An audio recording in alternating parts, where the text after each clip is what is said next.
Hi guys! So today we are going to a fiesta sa Malgual. May friend nag-invite ko na punta sa fiesta doon sa kanilang bahay. And for that, punta tayo. Of course, fiesta yan. Together with my Tisay. And dahil nagkasakit si Axel and he has nausea, hindi siya makapunta. He's not feeling better. And he said because, you know, pariner kapag nagper-promise sila, tinutupad nila ka.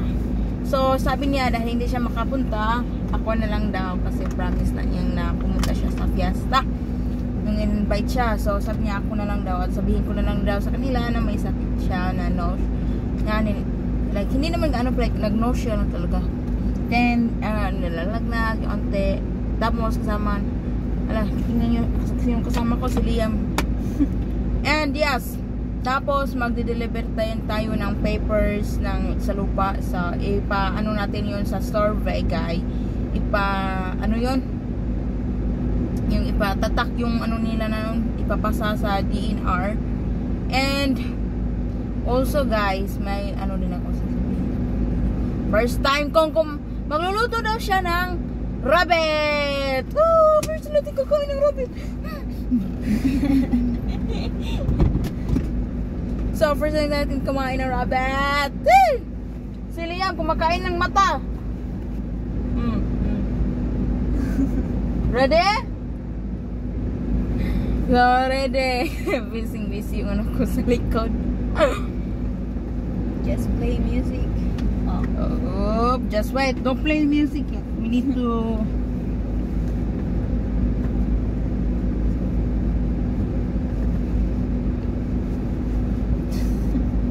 Back it up.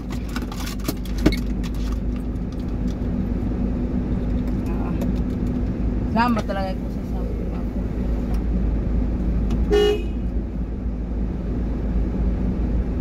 Backing.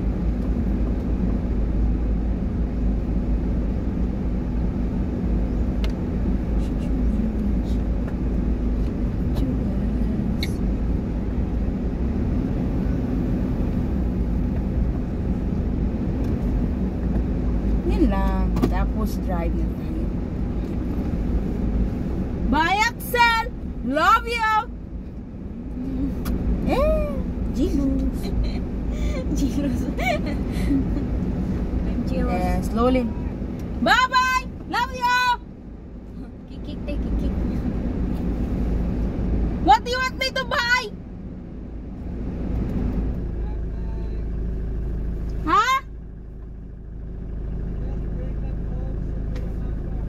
You need some food when I come back? Okay, I message you when I'm 7-Eleven.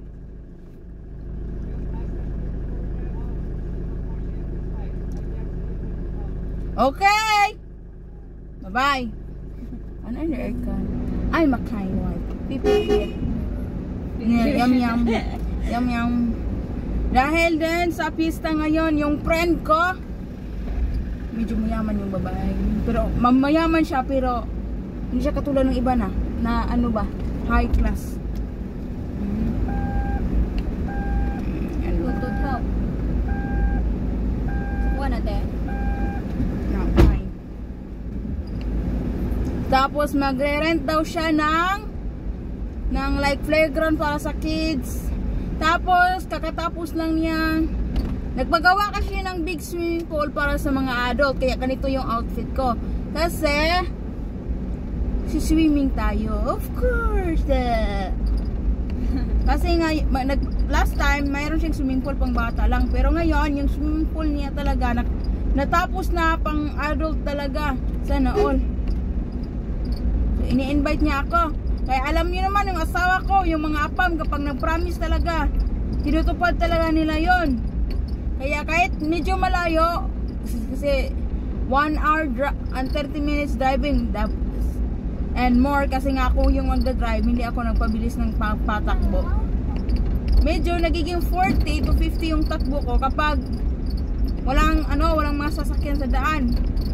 Pero usually hindi ako mahina lang ako, hindi ako nagpa-overtake ng not sure.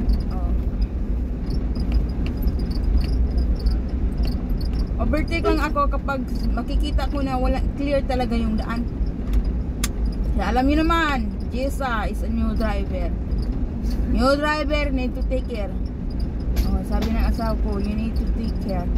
You don't, there's no racing in the road. Makakarating ka rin kung saan ka pumunta ng safety. Tapos double check sa daan, tingin dito, tingin sa kaliwa, tingin ganyan para safe tayo. Okay, so, Liam, what the are you doing? What are you working there? My God, itong bata na to, tinanggal naman yung belt niya. Bakit ka nakatakas? Patanggal lang siya. No, hindi siya nakatanggal. Nakatanggal yung sa kamay. Mamaya, ayusin ko yan. Dito na tayo. Bababa muna tayo kasi maliit lang tong daan dito guys. Kailangan nating anuin. Hindi yung sasakyan dito kasi maliit lang. Hindi tayo pwedeng huminto dito kasi baka may sasakyan maraan.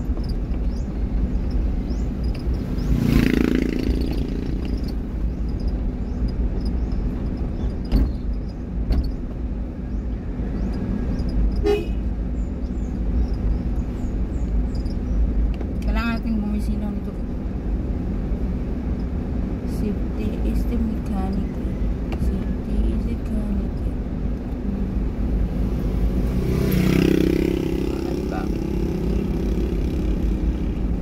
Dito na tayo sa highway. Kakain na tayo ng rabbit. First time ko kumain ng rabbit. Ay, agoy. Kachis na. Yup. Take a look. Left and right. Kaya, buat ng video ka ron. Up to you, honey. You do whatever you want.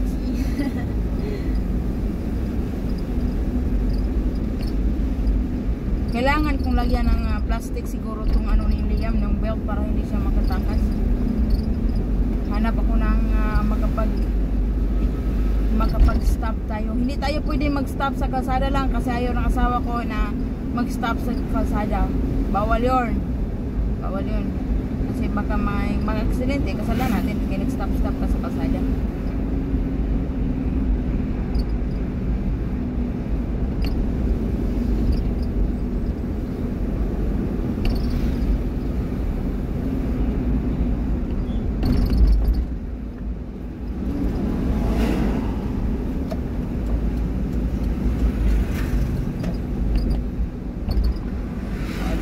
Dito tayo mag-stop kasi yung mirror natin aayusin natin.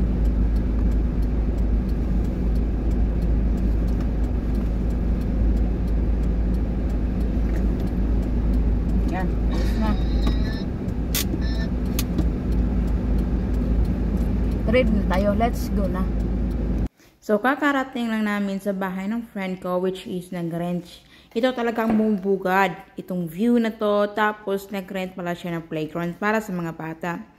At nag-catering din siya, tingnan nyo ng mukha ni Liam. Bagong open yung pool na pinagawa niya, itong malaking pool, bago to. So, ayan. So, ito yung catering niya, nagpa-catering siya dito. Ito pala fiesta, tapos little design, diba, wow. So, may mga iba't ibang pagkain. Like, ito ay beef, something, kung ano-ano pa to. So, tiniktikman natin lahat. Tapos, chicken cordon bleu! Ang pinag-aawayan ng lahat!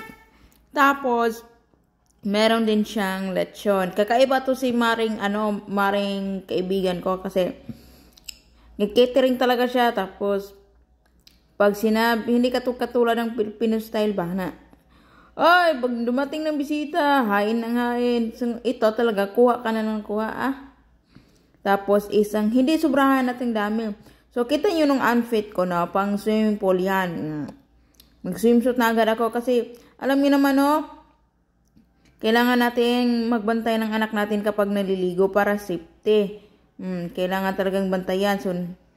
So, bago dyan, nakalimutan ko, nag-brace po lang ako, So, ang hirap palang kumain tong lechon na balat.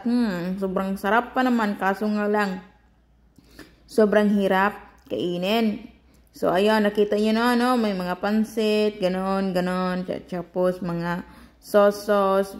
Dahil may apam, kailangan din ng salad kasi tapos, meron din siyang mga prutas, tapos, mga soft drinks doon sa gilid-gilid. So, kumuha ko ito ng pinakamasarap na sauce. Itong sauce na talaga to, pinakasarap talaga to para sa akin. Tapos, kailangan natin ilagay yung cellphone sa, natin tago kasi yung dress natin walang bulsa. At, ayun, siniseparate ko na.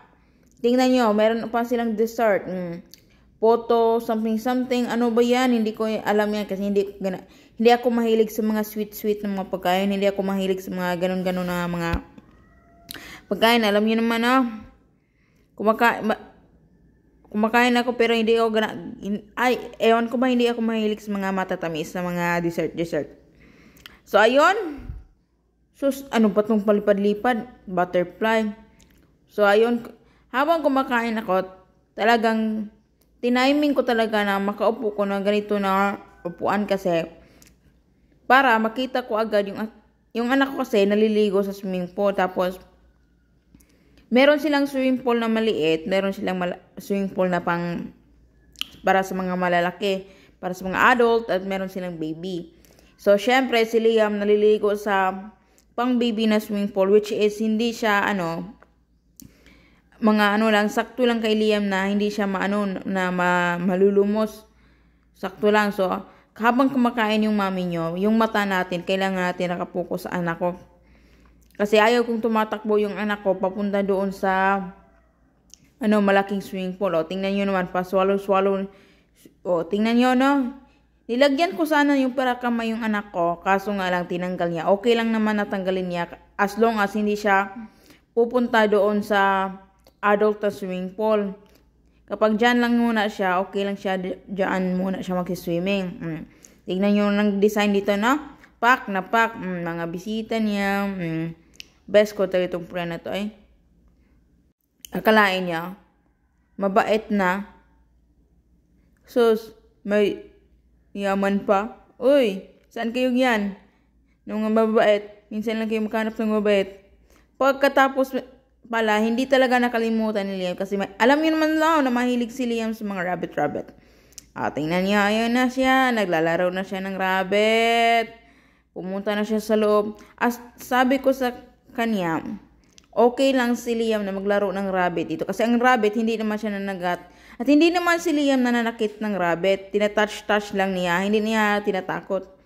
And in that time, pagkatapos namin yan, pumunta ako meron pala silang mangga dito. Sobrang lawak itong lupain nila dito. Mga bare. Tapos meron silang mangga dito. Tapos ako ay nag-harvest. Nag-harvest. Kumukuha ako ng mangga. Sobrang sarap. Ayun. Tinitingnan ko kasi binabalot nila ng mangga nila. Binabalot nila ng, newspaper. Para siguro hindi hindi masira. So, tinitingnan ko yung mangga kung malaki.